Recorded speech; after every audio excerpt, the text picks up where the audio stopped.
Van Helsing en Kimetsu no Yaiba. Misión. Ese era su objetivo. Una sola palabra que lo definía todo. Una vida trazada con un solo rumbo, un sendero sin bifurcaciones, sin descanso, sin final. Un propósito más allá de cualquier comprensión humana. No era un deseo ni una elección. Era un mandato.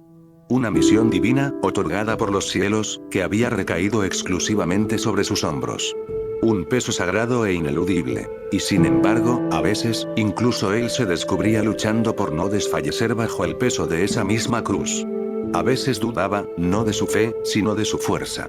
Pero jamás cedía. Había entregado su existencia entera a combatir las fuerzas del mal.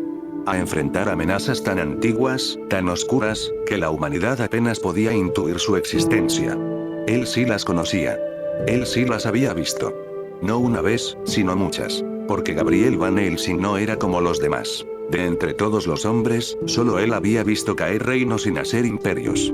Solo él había pasado de blandir una espada en las cruzadas a disparar armas de fuego con precisión mortal. Su vida era el equivalente a muchas. Una sucesión de guerras, batallas, noches eternas y días sin gloria.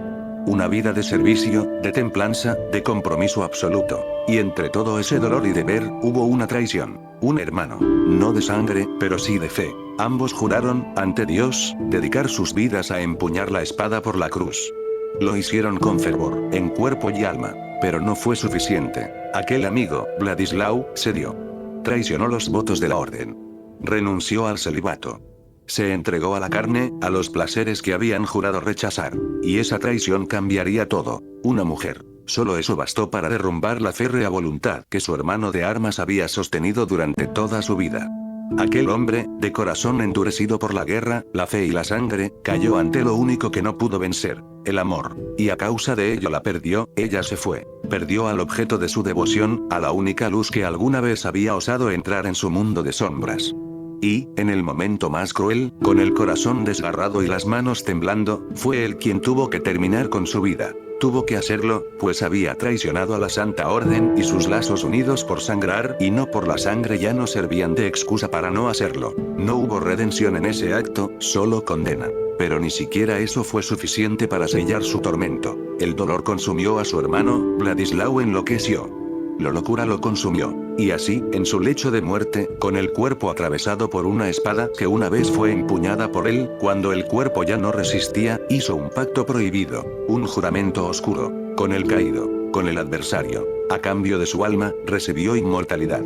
Pero no sin precio. Desde entonces, para sobrevivir, debía beber sangre, tomar vidas, caminar siglos enteros cargando la culpa y la maldición. Escapó de la muerte, sí, pero no del recuerdo. Sin saber de la blasfemia que había cometido el que una vez llamó hermano, entró en profundo dolor, creyendo que él había terminado con su vida. Lo cual hizo, pero el corazón que atravesó con su espada, el de su hermano, ya no era el que hizo que volviera de entre la muerte.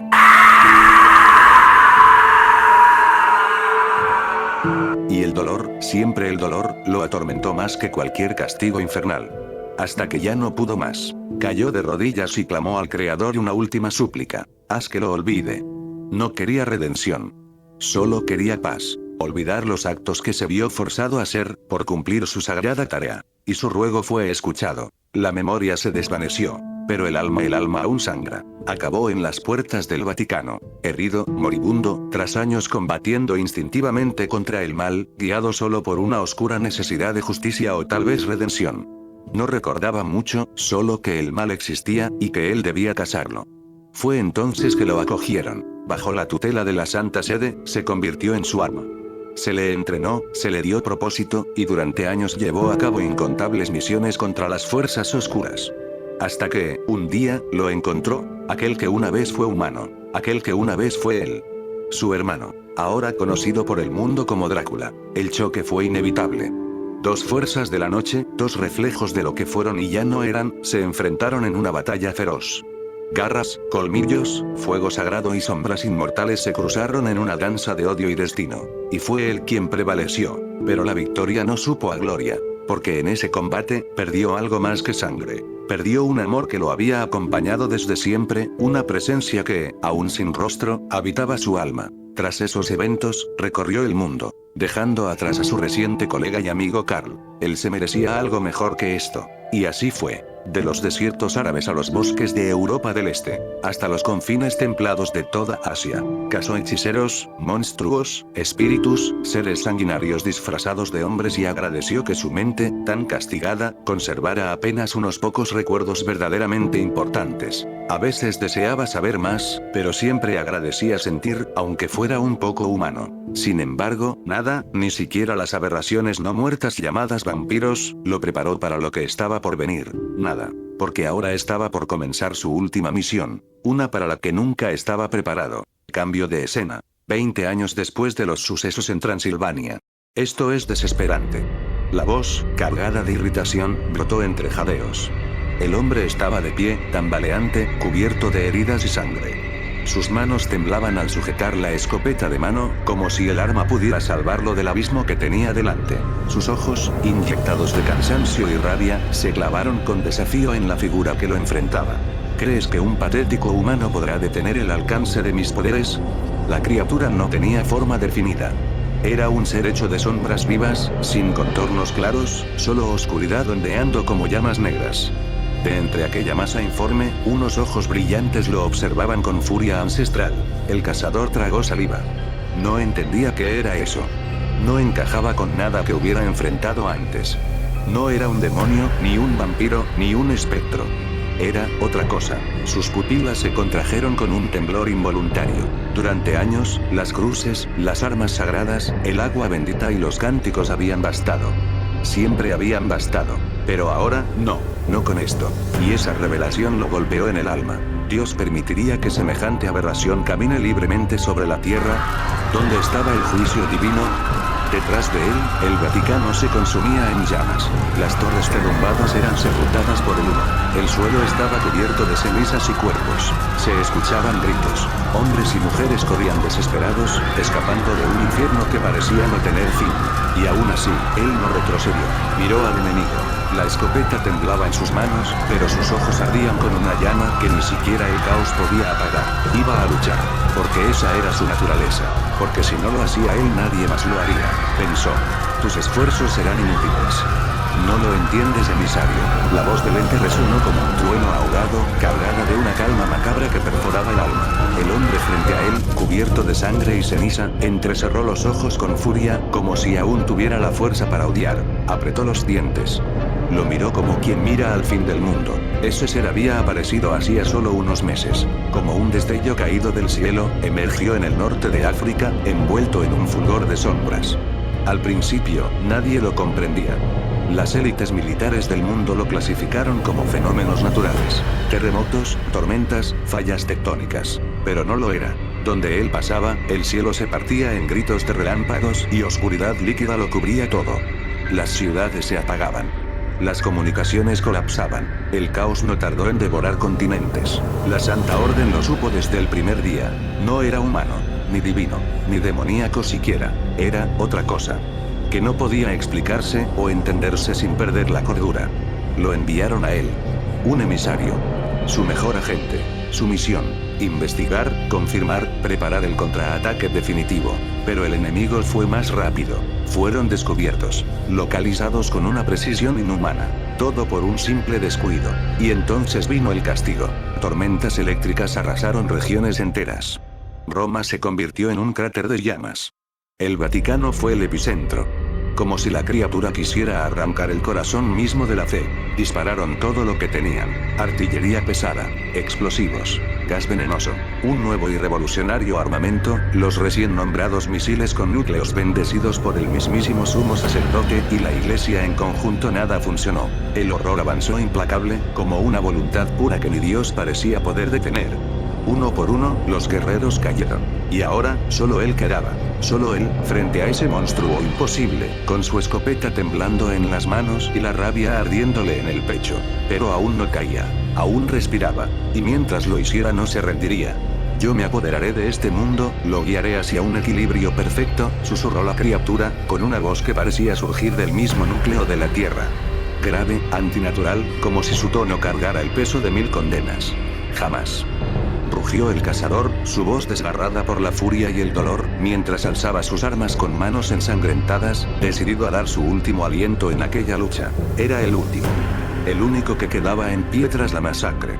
A su alrededor, el suelo estaba hecho cenizas y el aire vibraba con energía oscura. Y aún así, él permanecía firme, desafiando a un poder que había destruido ejércitos, desatado tormentas y reducido ciudades a polvo. El ente lo observó con un gesto que no era ira ni burla. Era fastidio. Como si su existencia fuese apenas una molestia que deseaba erradicar de una vez.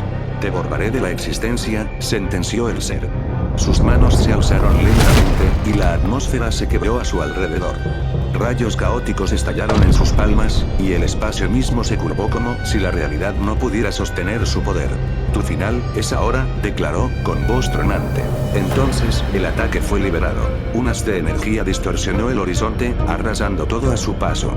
El cielo pareció desmoronarse sobre el cazador, que, aún así, no se movió. Mantuvo la mirada firme, sabiendo que, aunque el cuerpo cayera, el alma jamás se rendiría. Y en ese instante final, el choque entre voluntad humana y un poder desconocido se volvió inevitable. Los ojos de Gabriel reflejaron el infierno. A escasos centímetros de su rostro, el titánico ataque de energía rugía como un cometa desatado, su fulgor tenía el aire de muerte. El tiempo pareció ralentizarse. Frente a él, los ojos fríos, casi inhumanos, del ente lo observaban fijamente, sin emoción, sin piedad. Iba a borrarlo, era el fin. Y entonces, el cielo rugió. Un estallido sónico, brutal y divino, descendió desde lo alto como el juicio mismo. Una luz dorada, pura y cegadora, recubrió la zona como un manto celestial, desintegrando todo a su paso, sin distinguir materia, tiempo ni espacio. ¿Qué ocurre? Bramó el ser, su voz teñida de sorpresa y horror. Su cuerpo comenzaba a desvanecerse, consumido por aquella luz imposible. Gabriel alzó la mirada. Sus ojos, aún abiertos por el asombro, apenas podían soportar la magnitud de aquel resplandor. Su alma ya lo sabía, lo sintió antes de comprenderlo. Era él, el creador. Había intervenido. Una presencia infinita se imponía sobre la existencia, y en su aparición, todo parecía quedar reducido a cenizas, a excepción de Gabriel el testigo. No. Maldito seas. Aulló la criatura, soltando un rugido primitivo, un grito de odio ancestral. Su cuerpo se retorcía como una sombra herida, quebrándose, descomponiéndose, mientras la oscuridad alrededor de él se espesaba, como si el universo mismo llorara su derrota. Pero ya era tarde. La luz había hablado. El juicio había sido dictado, y el equilibrio comenzaba a restaurarse. Hijo mío, la voz resonó como un eco divino, suave, antigua, vibrando solo dentro del alma de Gabriel. Nadie más podía escucharla. Era un susurro que acariciaba la esencia misma de su ser. Has hecho lo suficiente, has cumplido tu trabajo en la tierra. La voz se volvió más profunda, cálida, como si una eternidad de consuelo se derramara sobre él. Una calma sobrenatural envolvió todo a su alrededor. El ser corrupto que invadió mi creación caerá. Desaparecerá. Gabriel cayó de rodillas, vencido no por dolor, sino por la grandeza de lo que lo rodeaba. Se postró con respeto absoluto, la frente tocando la tierra calcinada, mientras esa presencia lo envolvía como una brisa sagrada. Te irás de aquí. Irás a donde más te necesiten y puede que encuentres la paz que tanto has buscado. La luz a su alrededor creció. Primero fue dorada, luego blanca, hasta que cada sombra desapareció. Era más que una luz. Era destino. Gabriel, con el rostro aún en el suelo, abrió los ojos, y gritó. Espera. ¿Qué quieres decir? ¿Qué tengo que hacer? ¿A dónde me llevas? Pero no hubo respuesta. La luz se volvió cegadora, un mar infinito que lo tragaba todo. ¡No! Gritó el ser, envuelto en desesperación. Su cuerpo se contorsionaba mientras trataba de huir. La luz lo consumía. Sus rugidos fueron silenciados por un estallido celestial. Una explosión monumental desgarró el aire. Columnas de fuego dorado estallaron en los cielos. Nubes de humo, calor y viento arrasaron con todo. Los árboles se quebraron como papel. La tierra tembló. Cuando el caos se disipó, solo quedó un cráter colosal. Rocas fundidas, brasas vivas, y un silencio absoluto cubrían el paisaje. El juicio había pasado. Y el mundo ya no sería el mismo. Pero no importaba, pues este ya no estaría en él. Cambio de escena. ¡Ah! Un grito estalló, cargado de puro pánico. Gabriel se despertó bruscamente de un letargo profundo, como si lo arrancaran de las entrañas de un sueño o de una muerte momentánea. Su pecho subía y bajaba con fuerza mientras la confusión lo envolvía. ¿Dónde rayos estoy? Murmuró con la voz ronca, apenas audible. Giró lentamente la cabeza, los ojos aún borrosos, tratando de enfocar el entorno. Todo era una masa difusa de formas y colores apagados. Parpadeó varias veces. Sentía la tierra fría bajo su cuerpo, la humedad filtrándose a través de su ropa destrozada. Lo primero que logró distinguir fueron árboles. Muchos. Altos, bien cuidados, perfectamente alineados. Lentamente, su visión mejoró, y lo que al principio parecía un bosque cualquiera comenzó a tomar forma. No era un bosque común, era un parque. Pero no uno cualquiera. Bueno, no uno del que tuviera familiaridad de ver. Había linternas de piedra, un sendero de grava inmaculado, un pequeño puente rojo que cruzaba sobre un estanque. Las carpas koi nadaban en círculos lentos. El aire olía a flores de cerezo. A paz. A una cultura meticulosamente estética. Sus ojos analizaban todo rápidamente. Entonces, escuchó voces. Arewadarera. Kowaina y Itohana y Kamo se volvió hacia el sonido. Un grupo de personas lo miraba desde una distancia prudente. Sus rostros mostraban incomodidad. Algunos cuchicheaban entre ellos. Un niño preguntó algo en voz alta y su madre, alarmada, lo tomó de la mano para alejarlo. Gabriel frunció el ceño. Ese idioma, japonés, lo reconocía. Había estado en Asia antes. Aprendió algo en sus viajes. Lo suficiente para saber con cierto grado de certeza. Podría ser Japón, y lo miraban como si fuera un vagabundo, un bicho raro. Su ropa rasgada, el polvo que cubría su cuerpo, la sangre seca en su frente. ¿Quién no se alarmaría? Gabriel se apoyó sobre una rodilla, todavía aturdido. ¿Qué demonios pasó? Susurró. Miró al cielo. Seguía azul, despejado. Pero sentía que algo no estaba para nada en su lugar. Los primeros sonidos que rompieron el sopor de Gabriel fueron pasos firmes sobre el empedrado y una voz rasposa gritando en un idioma que no comprendía al instante. Teonoete. Ugokuna. Bramó uno de los hombres. Gabriel parpadeó, aún aturdido. El mundo le daba vueltas y su cuerpo pesaba como plomo. Estaba en el suelo, en lo que parecía un parque con senderos de tierra y árboles bien cuidados.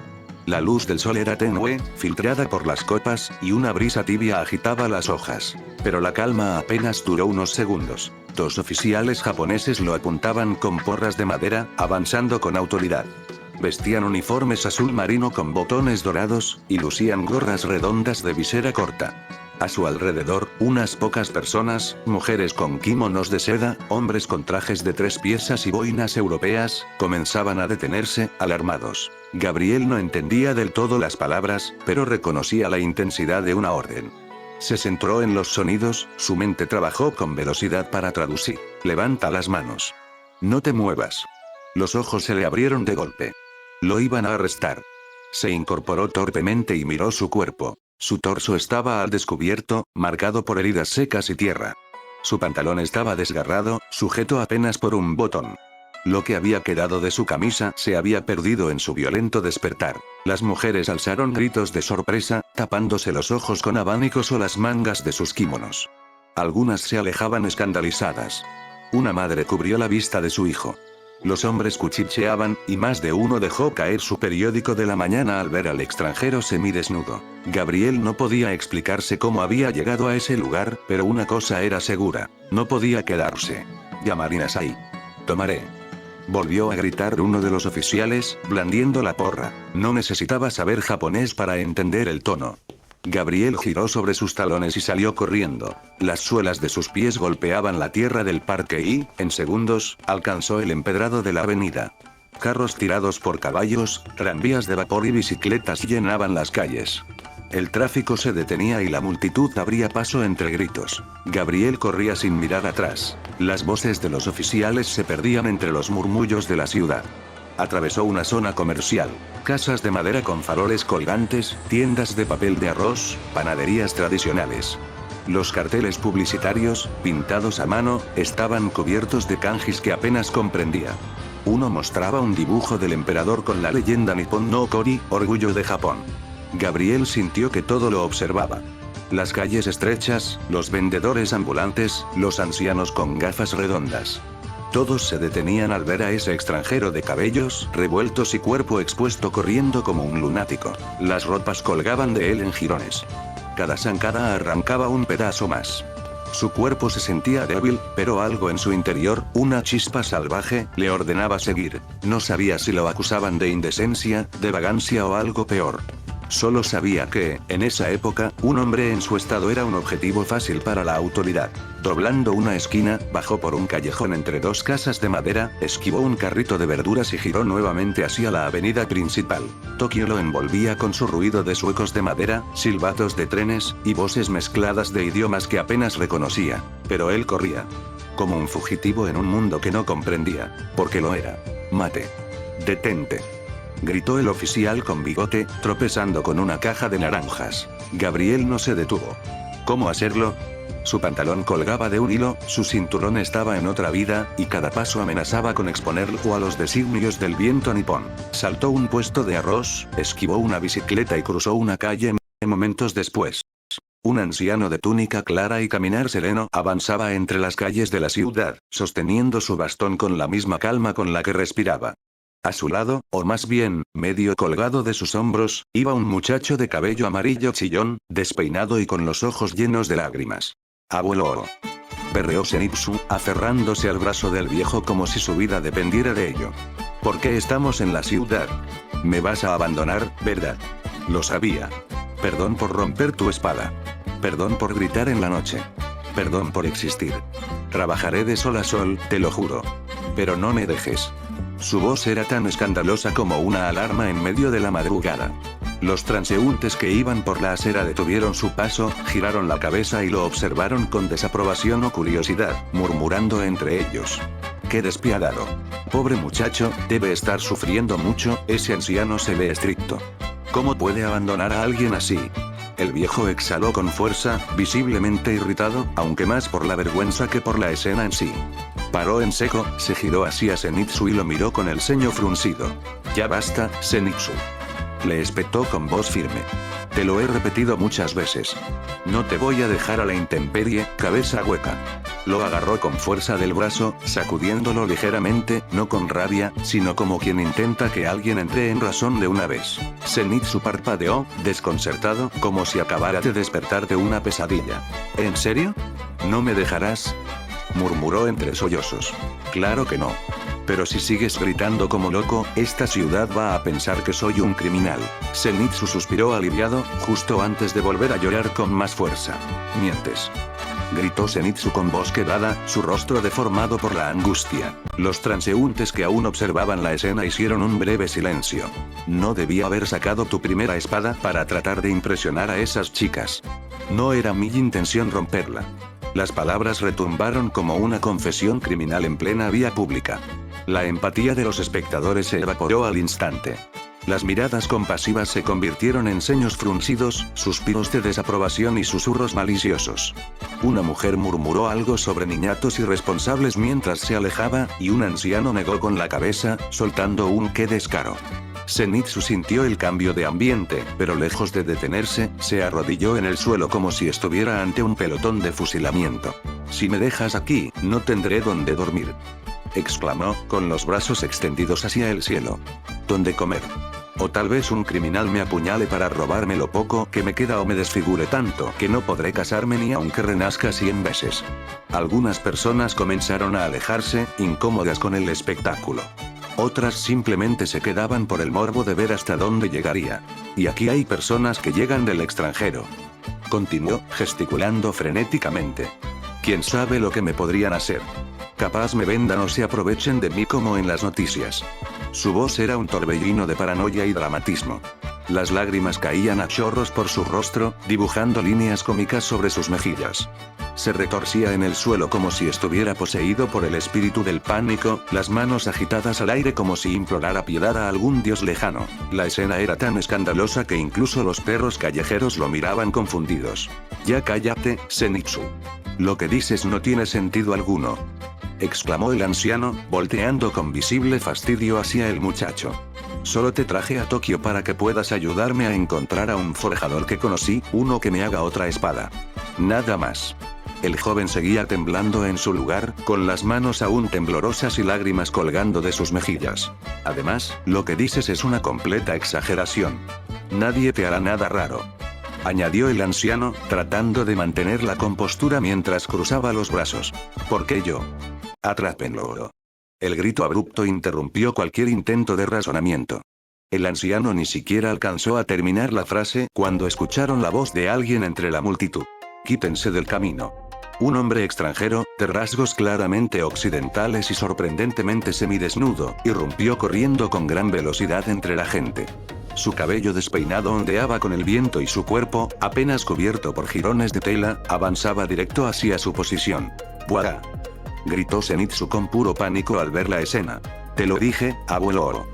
Chilló al tiempo que se lanzaba hacia un costado, buscando salvar su pellejo. Ese hombre es un fugitivo. Gritó alguien entre la multitud. El anciano frunció el ceño y reaccionó de inmediato, estirando su brazo con velocidad sorprendente, intentando sujetar al hombre que se aproximaba. Pero Gabriel, como si fuera guiado por puro instinto de supervivencia, giró su cuerpo en el aire, haciendo una elegante voltereta y esquivando la mano del anciano con agilidad felina. Sin embargo, el movimiento solo causó un efecto inesperado. La brusquedad del contacto rasgó aún más los escasos trapos que cubrían al fugitivo, dejando al pobre hombre apenas cubierto por un taparrabos improvisado de tela raída. ¡No!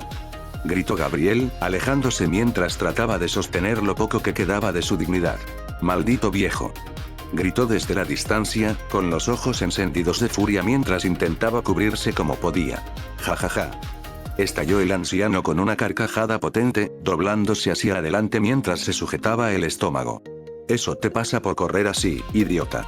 Gritó entre risas, disfrutando descaradamente de la desgracia que, irónicamente, él mismo había empeorado. Gabriel seguía huyendo a toda velocidad, sujetando con desesperación lo que quedaba de su taparrabos improvisado. No era una escena digna, pero sin duda era inolvidable. Por favor, que alguien lo detenga. Ese hombre es un pervertido indecente. Chilló una mujer mayor, llevándose la mano al pecho con dramatismo.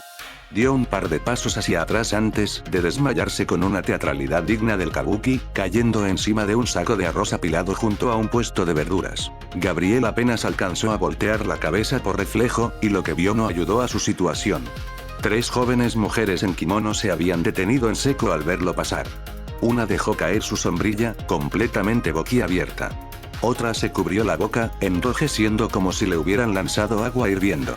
La tercera, con una expresión de interés poco disimulada, murmuró en voz baja. «Y quemen». Gabriel no tenía tiempo para procesar nada de eso. Solo maldijo en voz baja y siguió corriendo. Desde la esquina, Zenitsu observaba toda la escena con una mezcla de horror, celos y resignación. «Malditos tipos guapos», gritó, golpeando el suelo con frustración. «Es injusto. ¿Por qué tienen que nacer? Nos hacen la vida más difícil a los hombres normales». Unos peatones lo miraron raro, pero él seguía despotricando como si el mundo le debiera una explicación. Y encima las mujeres lo miran con deseo. «Maldito», gritaba Zenitsu, jalándose los cabellos con desesperación. «Seguro hasta le piden matrimonio después de correr medio desnudo. Yo también quiero eso, aunque sea una vez en la vida». Mordió su kimono con fuerza, con lágrimas saliéndole a chorros y un leve temblor en las piernas. «Esos tipos guapos nos arruinan la existencia. Nosotros, los hombres normales, no tenemos ninguna oportunidad. Ninguna». De repente, ¡tac! Un golpe seco lo alcanzó justo en el cuello.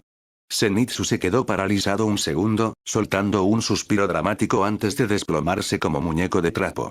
«No me dejaste opción, mocoso», dijo el anciano a su lado, suspirando profundamente mientras bajaba el brazo. Con gesto resignado, lo cargó sobre la espalda, acomodándolo como quien carga un saco de arroz. Luego comenzó a caminar con toda la calma del mundo, sin darle importancia a las miradas que los seguían. «Mejor no me meto, debe ser cosa de familia», murmuró un comerciante al verlos pasar. El anciano no respondió. Caminaba firme, con los ojos al frente, pero su pensamiento divagaba. «Ese joven, tiene buenos reflejos y una resistencia fuera de lo común», reflexionó en voz baja. Sin mencionar que debe poseer una excelente musculatura al poder realizar tales saltos de impacto fuerte en un instante. Podría haber sido un excelente espadachín. ¡Qué desperdicio! Y con una mezcla de fastidio y orgullo mal disimulado, siguió avanzando por las calles de Tokio. «Mamá, el señor brilla», gritó un niño, señalando los pectorales sudorosos del fugitivo. «No mires, Takeshi. Tápate los ojos». respondió la madre, aunque ella también miraba de reojo, con un leve rubor traidor. Gabriel dobló una esquina y un vendedor de telas cayó al suelo, sus productos saliendo volando en todas direcciones. Uno de ellos se le pegó a la espalda y quedó colgando como si fuera parte de su atuendo. Parecía un samurái moderno, y muy mal vestido. Ese extranjero ha robado mi mercancía, gritó el comerciante. Los policías, jadeando detrás, perdían terreno. Uno pisó un kaki, resbaló y se fue de espaldas sobre un carrito de takoyaki, provocando una pequeña explosión de harina. Gabriel, mientras tanto, seguía corriendo, sin rumbo, sin dignidad, pero con una digna velocidad. Un grupo de sacerdotisas sintoístas lo vio pasar. Una dejó caer su cuenco de oración. Otra murmuró una plegaria de perdón. Y la más joven lo siguió con la mirada hasta que desapareció entre callejones. ¿Está loco?, preguntó una voz temblorosa. Al parecer, no, dijo otra con una sonrisita cómplice. Pero ya recibí un regalo de los dioses hoy, jaja. Una mujer mayor, al parecer de una jerarquía superior, la golpeó en la cara. Tú, niña sucia. Gabriel no sabía si había escapado o iniciado una revolución hormonal. Pero mientras su pantalón finalmente se rendía y caía al suelo, él solo gritó: necesito ropa y una salida. Y Tokio, simplemente, enloqueció. Varias horas más tarde, el sudor le corría por la espalda mientras caminaba tambaleante. Tras una larga persecución por las abarrotadas calles de Tokio, Gabriel había logrado dejar atrás a los oficiales, su resistencia física dándole una ventaja que pocos podían igualar. Ahora, a las afueras de la ciudad, solo quedaba el susurro del viento. Cayó de rodillas en medio de un campo cubierto de césped alto y salvaje, respirando con dificultad. Luego se recostó de espaldas, los brazos extendidos como si se rindiera por fin ante la noche. Todo pasó tan rápido, murmuró, apenas audible. No era cansancio físico. Era otra cosa. Un agotamiento más profundo, el tipo que ni el sueño puede sanar. Las estrellas, brillando en el cielo despejado, le devolvieron una calma fugaz. Él las observó con ojos entrecerrados, sin moverse. ¿Qué quiso decir el creador con todo esto? Su voz fue tragada por la inmensidad de la noche. Gabriel cerró los ojos por un momento, y en su mente volvió a ver las miradas de los oficiales, la conmoción de los ciudadanos, las palabras del misterioso hombre que lo había confrontado horas atrás. Nada tenía sentido aún, y sin embargo, algo dentro de él ardía. Una certeza extraña. Instintiva. Supongo que será un nuevo comienzo para mí. Abrió los ojos de nuevo. Una estrella fugaz cruzó el cielo como si respondiera a sus pensamientos. Ahora lo sé, él nunca haría nada al azar. Una brisa suave acarició su rostro. Por primera vez en todo el día, Gabriel sonrió con tranquilidad. Quizás no lo entendía todavía. Pero lo haría. Tarde o temprano, todas las piezas encajarían. Y hasta entonces seguiría corriendo. Pero su atención se dirigió instintivamente hacia arriba. Sonrió ligeramente mientras miraba el cielo, pensando que de alguna forma él lo estaría escuchando y cuidando donde fuera que esté. Su experiencia de transición hacia la epifanía sobre la fe fue interrumpida bruscamente. Un viento fuerte comenzó a barrer el lugar, sacudiendo las ramas de los árboles cercanos. El aire, templado y húmedo como era característico de aquella tierra, se arremolinaba con fuerza en torno a él, obligándolo a entrecerrar los ojos. Un escalofrío lo recorrió desde la nuca hasta los pies. Oh, vamos, murmuró con resignación. Alzó la vista al cielo nublado, ya oscureciéndose ante la llegada de la noche, y luego bajó la mirada hacia sí mismo. Sus ropas estaban sucias, rasgadas, cubiertas de polvo y restos de tierra. Una sonrisa forzada se dibujó en su rostro.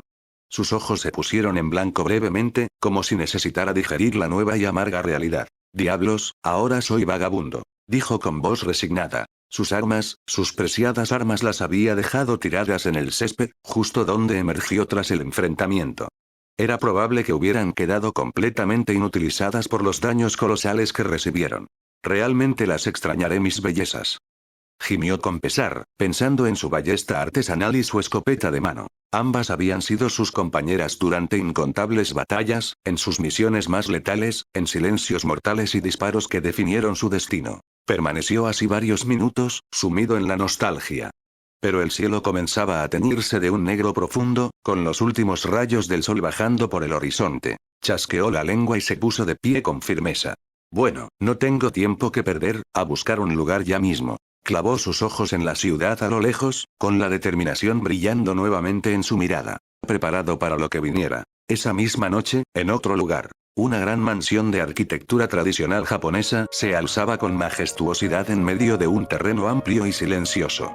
Las paredes exteriores, de madera oscura y detalles refinados, contrastaban delicadamente con las flores de cerezo que surcaban el aire, cayendo como lluvia silenciosa sobre los tejados de tejas curvas. La luna, apenas visible entre los árboles, iluminaba tenuemente el jardín. En el interior de la propiedad, el ambiente era aún más cuidado. Estanques tranquilos, árboles de arce en perfecto equilibrio con la estructura y senderos de piedra pulida componían un espacio que más parecía una pintura que un lugar habitable. Una figura caminaba lentamente entre los jardines. Iba vestida con un kimono blanco de seda, finamente bordado con patrones de niebla color rosa púrpura que se deslizaban por la tela como si respiraran. Su andar era sereno, casi flotante, como si el paso del tiempo en ese sitio fuera más lento. A su lado, una mujer de belleza serena y cabello blanco lo tomaba suavemente de la mano. Su yukata era sencillo pero elegante, con pequeños detalles de flores al borde. Lo observaba con una mezcla de ternura y preocupación. «Oyakata-sama, hemos estado aquí demasiado tiempo», susurró con voz suave. Deteniéndose apenas. «Debería descansar». El hombre giró levemente el rostro hacia ella. Sus rasgos eran finos y nobles, y su cabello oscuro caía en mechones lisos hasta el cuello. Pero lo que más llamaba la atención era la parte superior de su rostro. Desde la frente hasta los ojos, su piel estaba marcada por una descomposición constante, como si su cuerpo se estuviera apagando poco a poco. Aún así, no había debilidad en sus ojos. Su mirada era tranquila, cálida incluso. «Ya te he dicho que me llames Kagaya cuando estamos a solas, Amane», dijo con una ligera sonrisa, la voz teñida de un afecto sincero. Amane se detuvo un segundo. «Entiendo», susurró con timidez. «Ahora mismo no soy el comandante general, soy tu esposo», añadió él, apretando suavemente su mano. «Y eso es algo que me honra profundamente». Ella respondió con un asentimiento mientras un rubor llenaba su rostro. Susurrado apenas, casi como si el viento lo arrastrara. Luego, con un cariño silencioso, murmuró: «Anata». La expresión de Kagaya se suavizó aún más al oírla decir eso. Caminó con ella, lentamente, como si cada paso fuera un ritual silencioso. Los dos avanzaron por el sendero de piedra, entre los árboles cuidadosamente podados, mientras los faroles de papel colgados entre los pilares del jardín emitían una luz cálida. El crujido leve de sus pasos sobre la grava se mezclaba con el sonido del agua corriendo cerca. Se detuvieron frente a un pequeño puente rojo, de madera, que se arqueaba sobre un estanque de tamaño mediano. En el agua, unos pocos peces koi nadaban con calma, reflejando las luces y los colores del entorno. Kagaya soltó un suspiro breve, contemplando el reflejo de ambos en la superficie del estanque. El silencio no les incomodaba. Era el tipo de silencio que solo se da entre quienes se conocen de verdad, y que no necesita explicación. Este lugar. Aunque ya no pueda verlo, dijo finalmente Kagaya, me reconforta bastante, oler el mismo aroma a flores que me tranquilizaba en días de pérdida. Me da las fuerzas que me faltan. Amane lo miró, sabiendo exactamente a qué se refería, aunque no dijera más.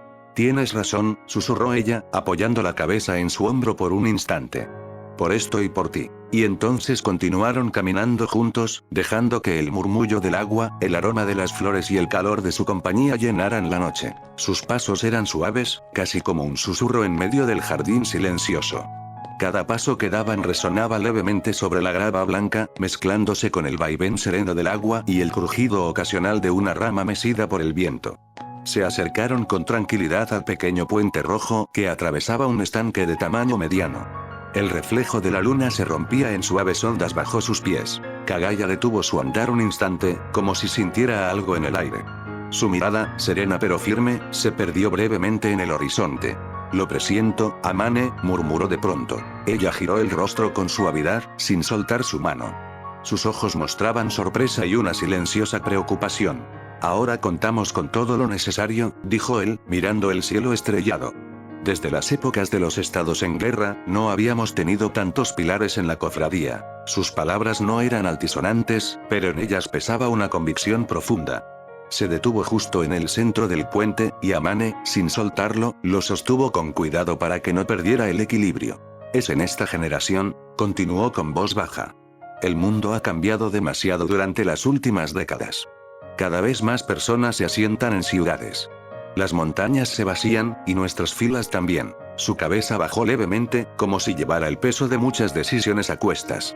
Amane lo observó con tristeza, sin decir nada. Conocía demasiado bien ese tono en su voz. Mezcla de preocupación, responsabilidad y esperanza. Kagaya suspiró con suavidad. Pero sé que mis niños lograrán vencerte. Su voz titubeó por un segundo, y luego sus labios pronunciaron ese nombre con una gravedad tranquila. Musan. El agua bajo el puente siguió fluyendo, serena, como si el destino ya estuviera en movimiento. Amane lo sostuvo con más fuerza, como si temiera que soltarlo fuera equivalente a perderlo para siempre. Su mirada buscó la de él, tratando de encontrar una señal de que sus palabras eran solo parte de una reflexión pasajera. Pero Kagaya ya había aceptado lo inevitable. Lentamente, sus manos se alzaron y se posaron en el rostro de Amane. Sus dedos acariciaron con suavidad sus mejillas, sintiendo el calor de su piel, el leve temblor contenido. Mi corazón está tranquilo, susurró con voz serena, pero lo único que lamento es no quedarme más tiempo en este mundo. La mujer bajó la mirada, sus labios temblaban. Sus ojos brillaban, pero no por la luz de la luna. Estaba conteniendo el llanto con toda la fuerza de su voluntad. Tenemos maravillosos hijos, respondió en voz baja. Nunca estaré sola, querido. Kagaya la abrazó con dificultad, como si sus fuerzas ya empezaran a flaquear. Aún así, lo hizo con una ternura sincera, como si ese simple gesto pudiera compensar todo lo que no podría vivir junto a ella. Le besó la frente con calma, demorándose un segundo más de lo habitual. En ese instante, sintió cómo el tejido de su kimono se humedecía.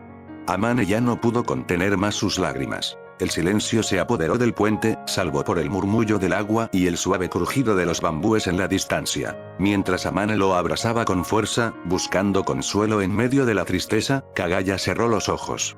Su expresión, que segundos antes había sido serena y llena de ternura, se tornó sombría. Una sombra de rencor le cruzó el rostro. Sus labios se apretaron con fuerza, mientras sus pensamientos se volvían oscuros, firmes. Tú condenaste a nuestro linaje. La frase brotó en su mente con un peso inmenso, una sentencia que llevaba años arrastrando. Acarició la espalda de Amane con delicadeza, como si nada hubiera cambiado en su rostro, mientras ella seguía llorando suavemente, ajena al huracán interno que se desataba en él. Eres una mancha en nuestra familia y en la historia de la humanidad. Su mente no podía apartarse de la figura que lo atormentaba. Ese demonio arrogante, eterno, que había traído la ruina a incontables vidas. Kagaya apretó ligeramente la mandíbula. Si su cuerpo no estuviera tan debilitado, habría querido gritarle al mundo el dolor contenido.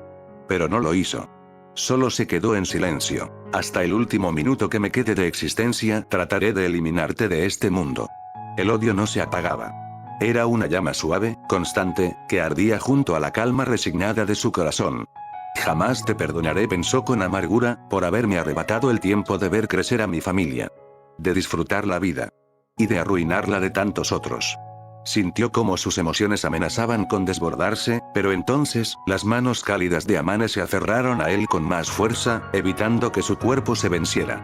Lo abrazó, firme, como si quisiera sostenerlo con todo lo que le quedaba. Y por un momento el odio volvió a ocultarse, envuelto en silencio. Aún en tu tristeza sigues velando por mí, murmuró Kagaya con voz ronca, casi apagada, pero con una calidez que hizo temblar los hombros de Amane. Lentamente, con manos temblorosas pero firmes, alzó el rostro de su esposa. Sus ojos se encontraron. Ella, con la mirada nublada por las lágrimas, le sostuvo la mirada sin decir una palabra.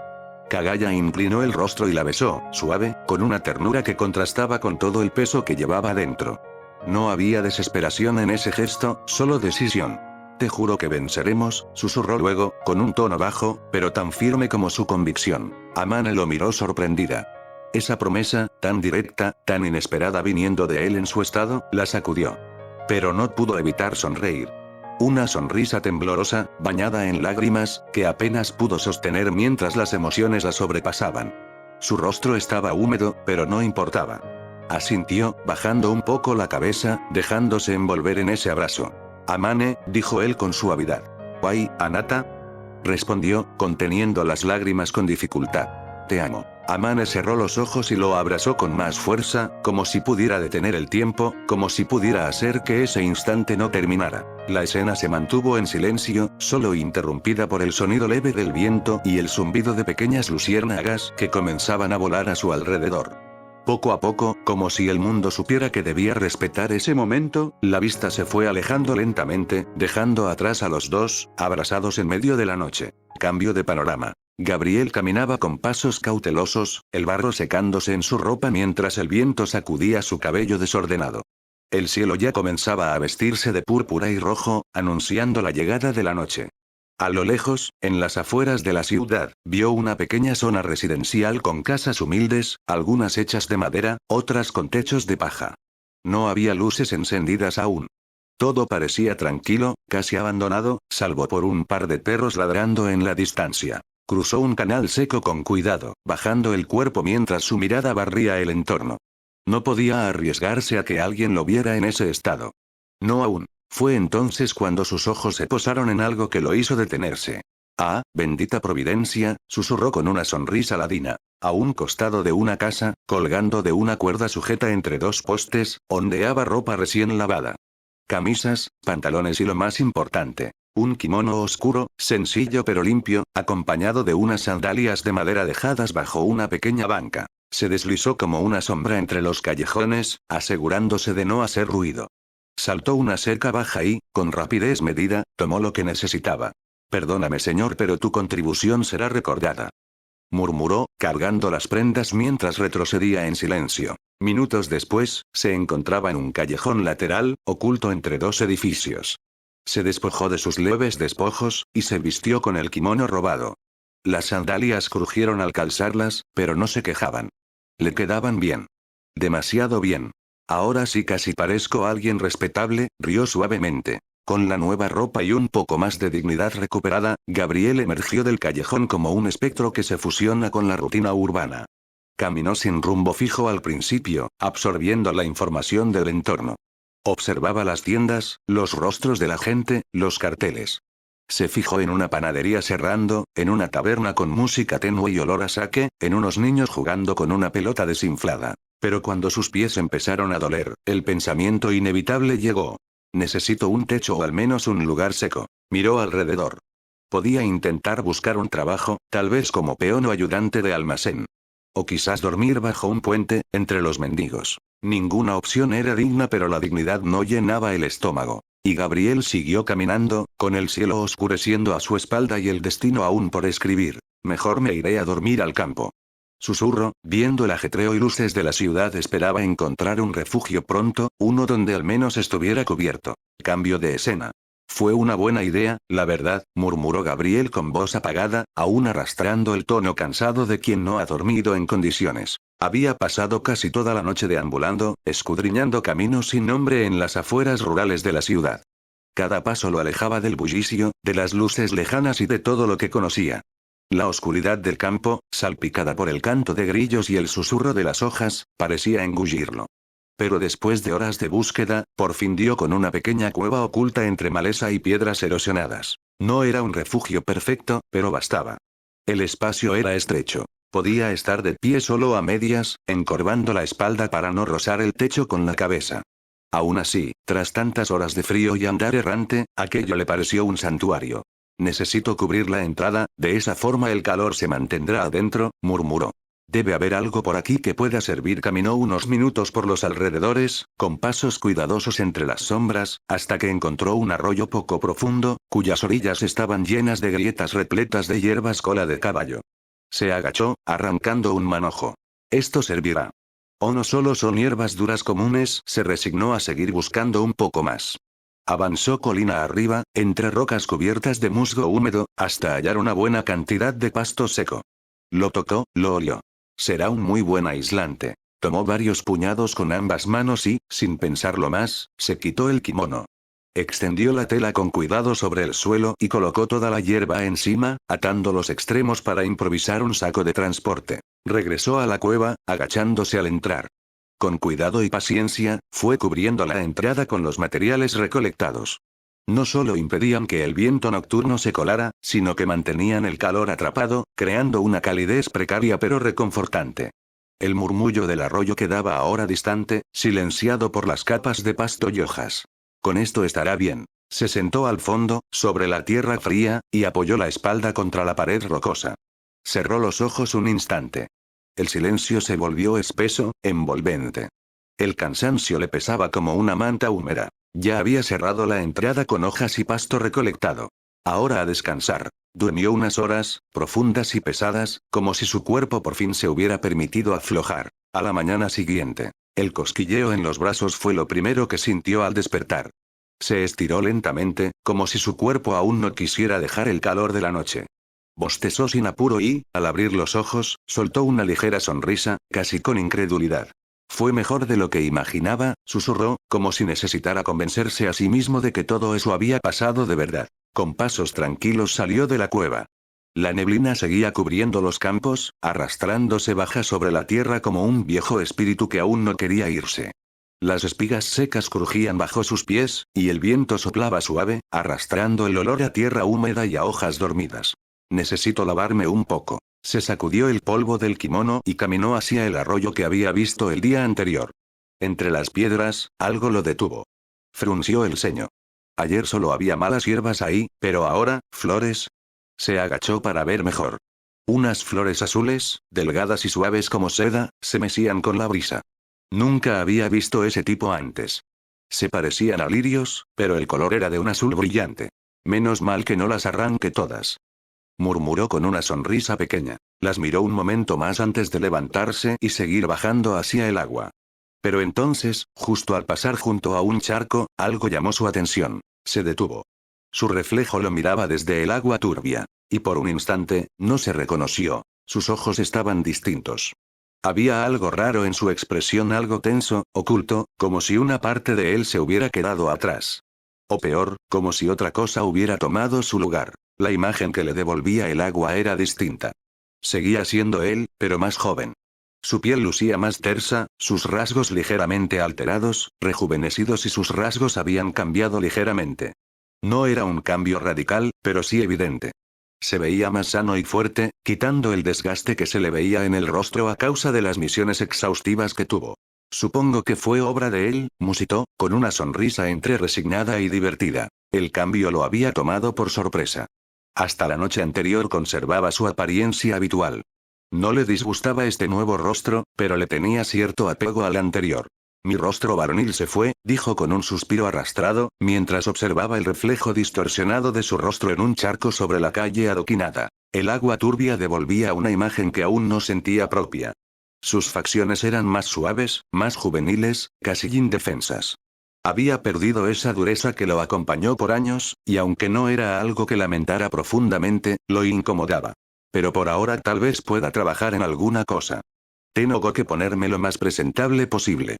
Así tendría que comer, murmuró con tono indiferente, resignado a las circunstancias. Mientras se acercaba al arroyo de agua cristalina vio. A lo lejos, entre la neblina de la mañana y las torres de humo, se alzaban los nuevos edificios de Tokio. La ciudad hervía en una contradicción constante. Faroles de papel junto a cables eléctricos, mujeres en kimono cruzando junto a hombres de sombrero occidental, y templos antiguos resistiendo entre los rieles del tranvía. «¿Qué mejor lugar para comenzar que la ciudad?», dijo, sin ironía, mientras se perdía entre las calles. Hola, soy de Fallen Canon. Espero les haya gustado el capítulo, den like y suscríbanse si gustan para estar al tanto de las actualizaciones. Mientras más suscriptores haya, más rápido llegarán los capítulos puesto que llegan más personas. Hagamos crecer este canal todos juntos. Saludos y gracias.